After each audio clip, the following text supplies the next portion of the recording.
lapicero.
Cuando en embriología el retorno ocurre más tarde, aproximadamente en la semana 10.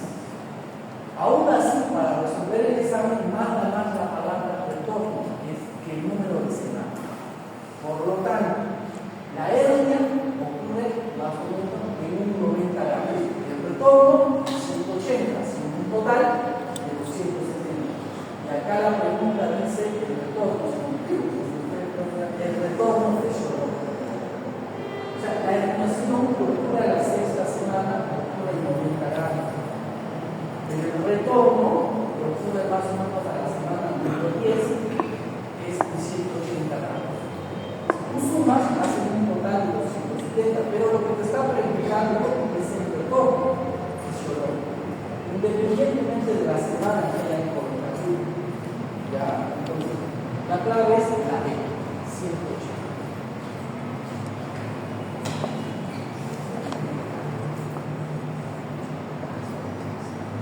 Pregunta 12.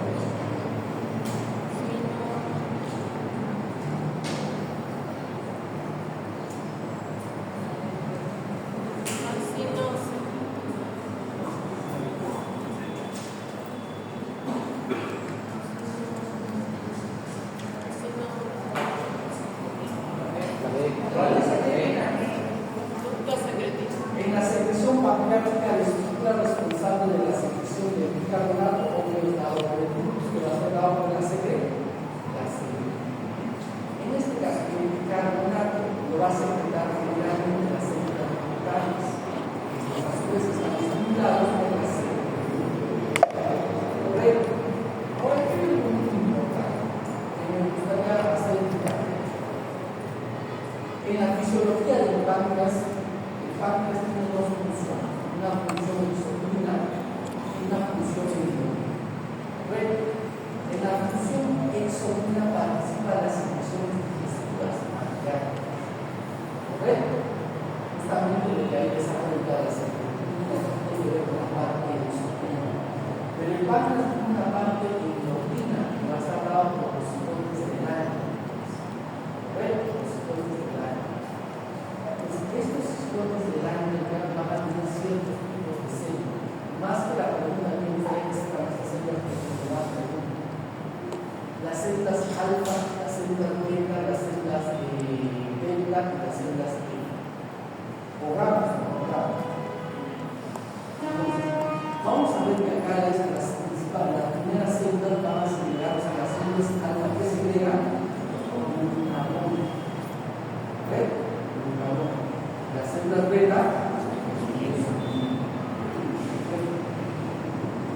los citones del año con su mayoría producen generalmente insulina. ¿Correcto? O sea, células que van a producir somatostatina. Y por último, de las células F, o productores de generalmente yo he visto preguntas asociadas a células alfa y beta. Generalmente preguntan qué producen las células alfa, qué producen las células beta. Generalmente es ¿vamos?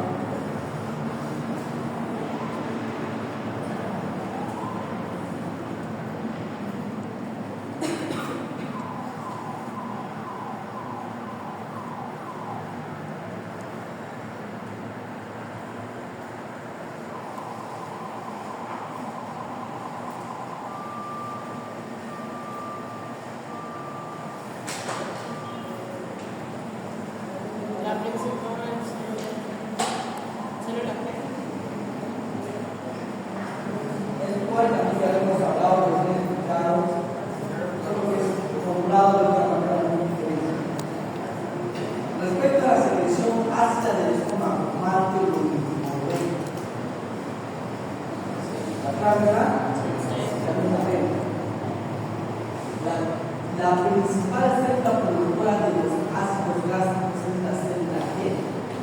Ustedes saben que la célula C no la produce. ¿Quién no va a producir? La célula principal. Entonces, los ácidos, el ácido, la parte ácida no va a producir la célula parietal, la célula parietal. ¿Correcto? La célula parietal, la pregunta es la principal célula productora de ácidos grasos. No son las células G, sino son las células parietales. Es lo incorrecto. Ahora, ¿qué tenemos que entender? Que en lo que es la glándula gástrica vamos a encontrar varios tipos de células. Existen células parietales, existen células principales. Las células principales que secretan oxinógeno. En cambio, la célula parietal secreta y también el factor intrínseco. ¿Correcto?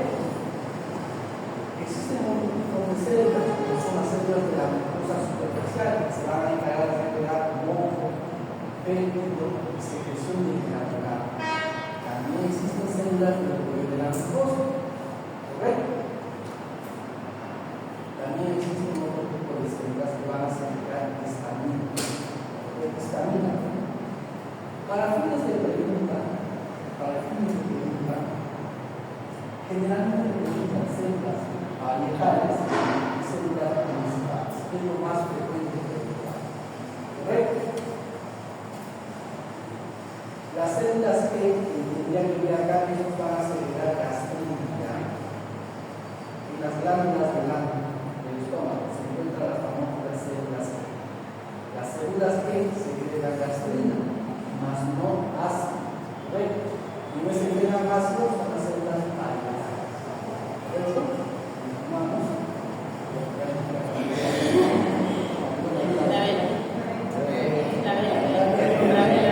Las criptas de Liebel presentan células inmunitarias responsables de la producción de las células basales o madres.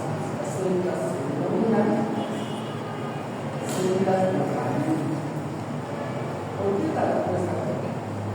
En la base de las células se van a encontrar las células también que estas secretan ciertas enzimas, no son las enzimas, isocinas y otros factores antimicrobianos que protegen el nicho de la célula madre. En otras palabras, las células del familia son un antibiótico antibacteriano natural del cuerpo que va a segregar estos componentes para protegerse, en este caso, de bacterias y agentes etiológicos. Antiguamente no existían los antibióticos. El cuerpo tenía la capacidad de poder. Hoy en día, con el uso de antibióticos bastantes que nosotros abusamos, hacemos que el cuerpo pierda esa particularidad. ¿Correcto? Pero hay ciertas personas que aún no las pierden. Cuando usted alguna vez ha visto a un mendigo en la calle, ¿verdad? Caminando por ahí, ¿no lo han visto? El sistema inmune necesita. Nosotros, porque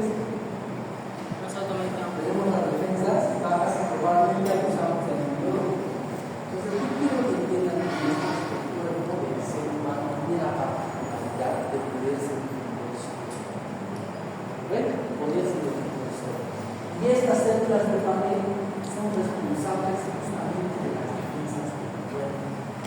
Estas producen los componentes que van a actuar como anticuerpos. ¿Correcto? A la vez.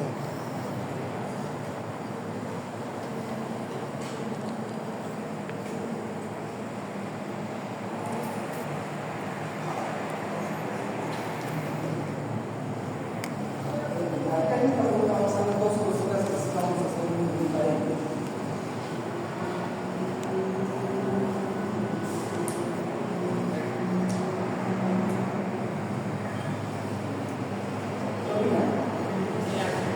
¿Vale? Está preguntando por un paciente mujer de 30 años que acude a consulta externa refiriendo dolor abdominal, pérdida de peso, llenura precoz. Estando en la clínica de un cáncer, cuando te preguntan por cáncer gástrico, te van a preguntar siempre le ponen un paciente que tiene pérdida de peso, llenura precoz. Son palabras claras. Pérdida de peso, llenura precoz, cáncer. Gástrico. En el estudio endoscópico se evidencia úlcera con bordes irregulares en el acto gástrico. El estudio histológico concluye cáncer gástrico por matriz. Según el caso clínico, las células malignas gástricas pueden diseminarse haciendo desastres bronquiales y infarto. Si se infiltrase en la estación ganglionar 2, ¿cómo se domina el grupo ganglionar? Esto existe en la izquierda parte, pero primero hablemos sobre la clasificación del cáncer gástrico. Cuando nosotros hacemos una clasificación del cáncer gástrico, tenemos escala de Borman. ¿Qué es esto?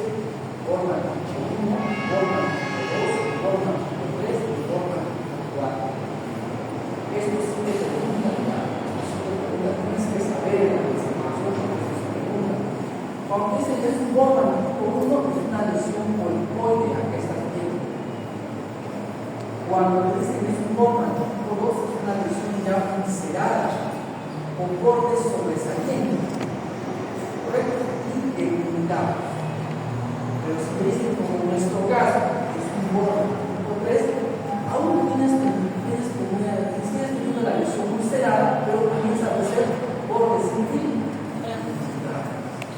Cuando te hablan del peor de todos, que se Borman tipo 4, ya es una lesión difusa e infiltrante.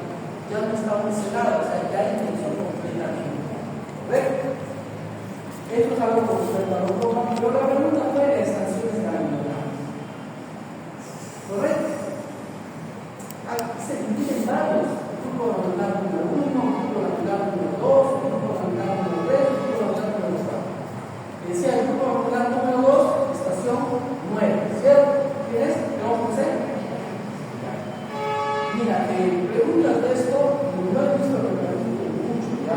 Algunos exámenes de ENAR, de residencia, no he visto. Pero aquí en la universidad sí he visto que ya, en la universidad, hay uno que otro docente que le gusta preguntar sobre este grupo ganglionar, pero ahí lo tienes. La idea es que memorizar esto, ¿ya? Entonces, básicamente lo que se está diciendo la pregunta es esto, algunas tablas, grupo ganglionar número 2, ¿no? Está poniendo, ¿no? ¿Cómo se denomina el grupo ganglionar 9? En la estación 2, ¿no? Grupo ganglionar número 2, estación incendiaria, vamos a estudiar. Si por el contrario sería grupo ganglionar número 2, por estación 7, gástrica izquierda. ¿Correcto? Cambio. Entonces, este cuadrito, chicos, es justamente para que vean este grupo ganglionar. Repasen en casa, vean, porque es más probable que vayan a una pregunta, porque yo he visto que se preguntan. ¿Ya? No creo que le venga igual, pero ahí está básicamente la respuesta. ¿Ya? Sigamos.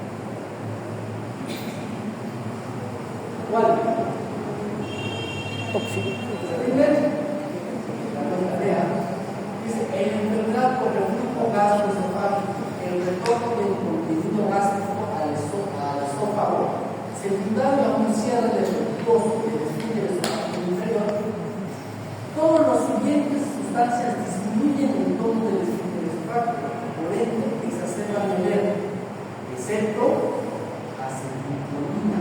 ¿Por qué? Porque la acetilcolina no disminuye, aumenta el tono, ¿correcto? Del esfínter esofágico inferior, por lo tanto aumenta la concentración. Por esto, todas las preguntas es la extensión.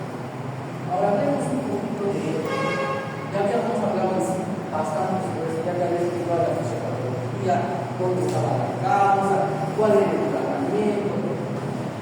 Entonces, básicamente, fisiopatológicamente hablando, ya que se va a producir una degradación transitoria del esfínter esofágico inferior. Hay otras causas, como puede ser intervención del esfínter esofágico inferior o alteración anatómica del neuronio, esófago, gástrico. ¿Correcto? Cualquiera de estas causas que se va a ocurrir a esta altura va a producir cualquier enfermedad por el reflujo gastroesofágico. La típica característica de esta patología se va a asociar a pirosis, rectificación y disfagia. ¿Correcto? Disfagia y más. Le pueden poner incluso dolor al pasar alimentos sólidos. ¿Correcto? Dolor gástrico, ¿no? Problemas para dormir, ¿no? O sea, varias cositas se van a asociar, pero más a fondo, la otra clase lo vamos a ver. ¿Alguien dice?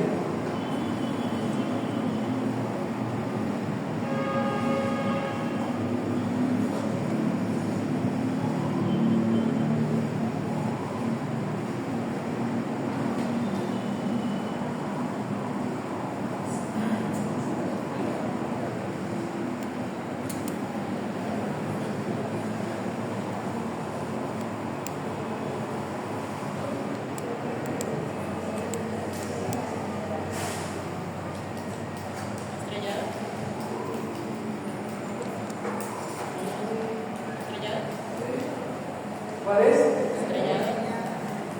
Paciente varón de 45 años de edad acude a emergencia refiriendo tos persistente, distensión abdominal e ictericia, examen físico, estigmas hepáticos, circulación colateral con signo de cabeza nebulosa y signo de la oleada. ¿Sabes lo que es el signo de la oleada? La básica, ¿no? La ecografía hígado ventricular, disminuido de tamaño, vaso grande. En función a los hallazgos investigativos se sospecha una hipertensión total en paciente cirrótico que está descubriendo. Por cirrosis hepática, ¿cuál de los siguientes componentes del tejido hepático es responsable de la cirrosis? Aquí hay algo muy particular. Las células estrelladas se van a activar por el daño a la inflamación hepática que ocurre por la cirrosis.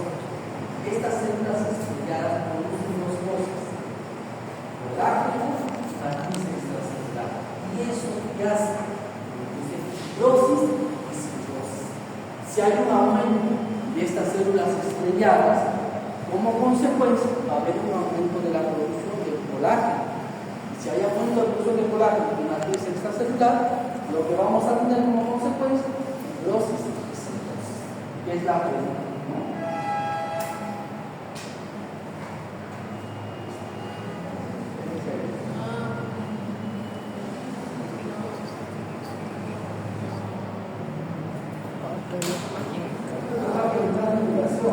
Sí, la arteria pilórica.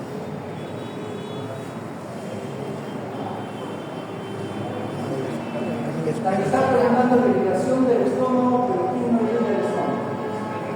Excepto la arteria esplénica, la arteria mesentérica inferior. Aunque no existe arteria coronaria estomáquica. ¿Cuál es? ¿Mesentérica inferior? ¿Quién era la mesentérica inferior? Colon izquierdo, un tercio distal, colon descendente, sigmoides y lágrima. Nada más, pero no es el estómago. Todo lo demás es estómago. Ahorita lo vamos a ver.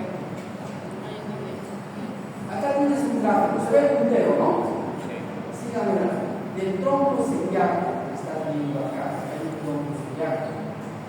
De este tronco celíaco sale la arteria gástrica izquierda que va para la curvatura menor y el párpado superior.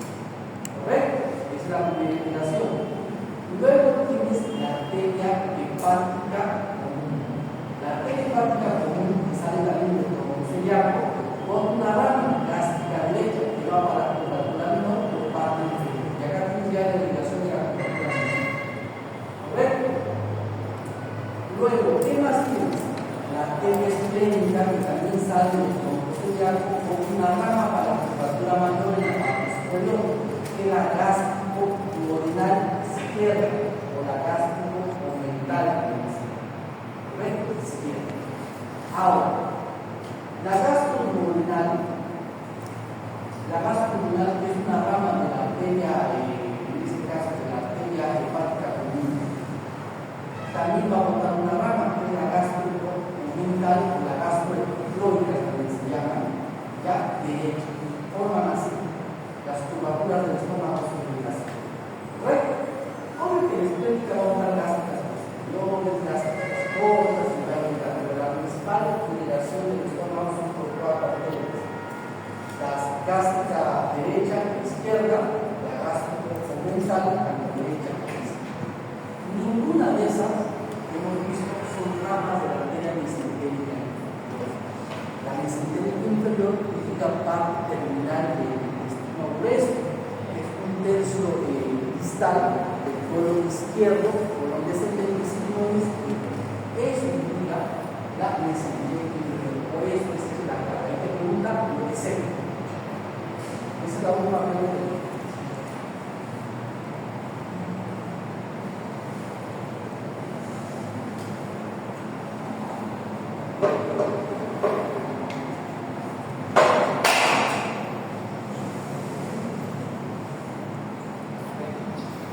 Todavía se le conoce como el marcapaso del intestino,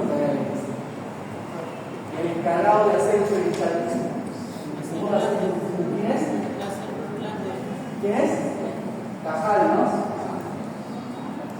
¿Cajal? Es Cajal. Ya. El intestino tiene varias semillitas, pero así como le decimos el marcapaso del corazón, en el intestino también usamos el término llamado marcapaso del intestino.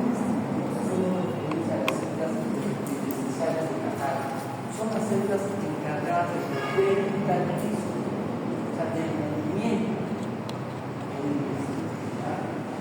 De esa manera hemos concluido. Ya como ya no se para el no hay más de